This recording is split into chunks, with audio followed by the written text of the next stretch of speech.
ating escabeche, guys. Naghihintay na si Harold. Gusto na niyang matikman. Hi guys! Magluluto tayo ngayon ng escabeche.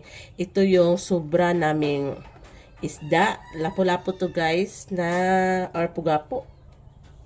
So same ba lang ba yan? So iprito muna natin to. Asin na natin both sides para hindi naman maging bland yung taste. Yan. Tapos iprito.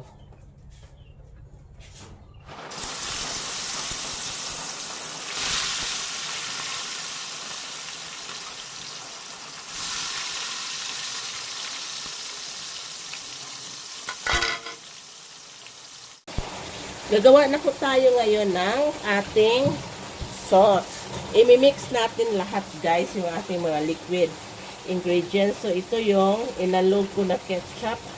Onion? Onion. Just one Harold. That's okay. Tapos maglagay tayo ng kaunti lang na tuyo. Kaunti lang talaga. Then maglagay tayo ng maraming suka, of course. Suka. At saka maglagay din tayo ng ating kaunting asin, kaunting bitsin, paminta,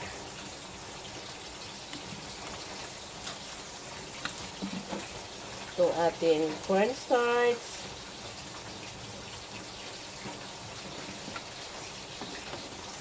mix. Ano pa bang kulang nito, ha? Sugar, wait. Hindi natin masyadong tamisan dahil kakain si Harold nito, guys. Ay, ganyan lang. Si Harold ay may diabetes na, guys. Dagdag tayo ng kaunting tubig. Yan, ito yung ating sauce. Then, ipapakilala ko sa inyo kung ano ba ang isasahog natin. Marami ito guys. Kaunti lang ang ating isda, pero marami tayong mga veggies dahil sa sobra sa pista. Ito yung luya natin, carrots, bell pepper, kamatis, bawang, at saka onion.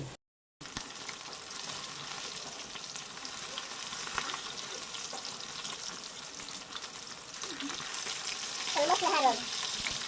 Gusto ko ni Harold guys yung escabeche. Favorite ni Harold kainin ang escabeche. Okay, this is done.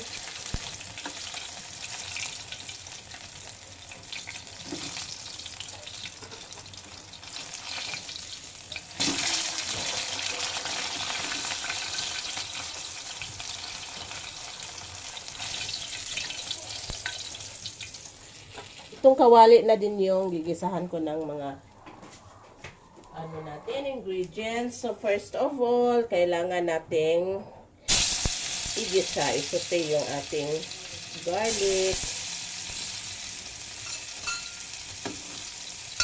Include na natin yung ating onion. Then, the luya.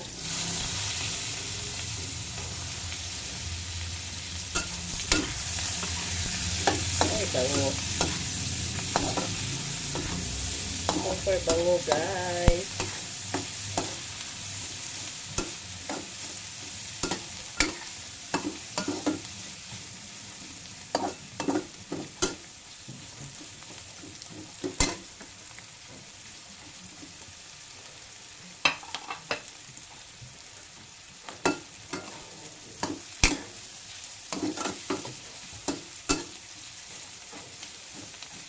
Favorite namin ni Harold ang escabeche.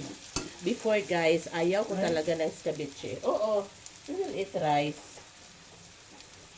Ayaw ko talaga ng escabeche. Yung Harold! Naghahalo ang tamis at saka alat. Ayaw ko nun. Pero ngayong matanda na ako, gusto ko na. Harold! Get down. Get up. Up karon.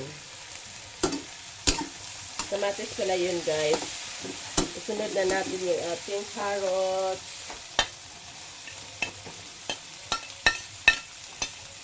Nandito yung bisita ko, si Harold. Nag-atang na pod. Sunod natin yung ating bell pepper.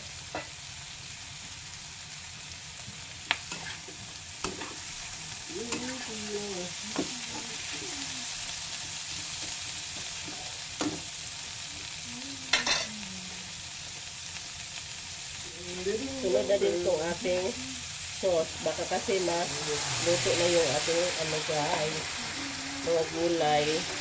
Hindi masarap sa gulay yung malata. Kailangan crunchy pa siya.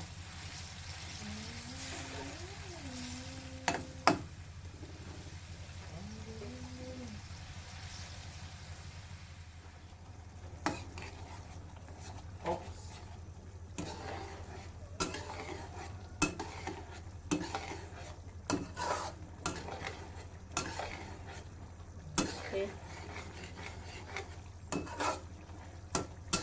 Lutuin lang natin yung cornstarch and done.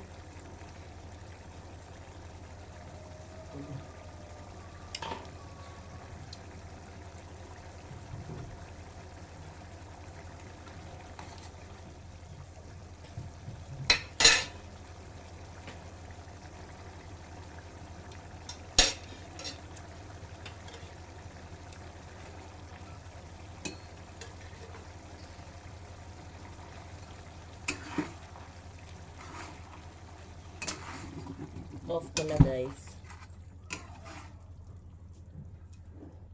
Libog lang natin to sandali.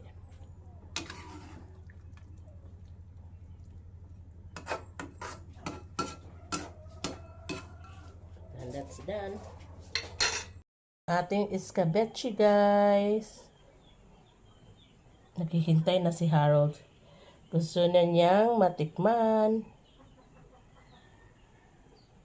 Kain po tayo.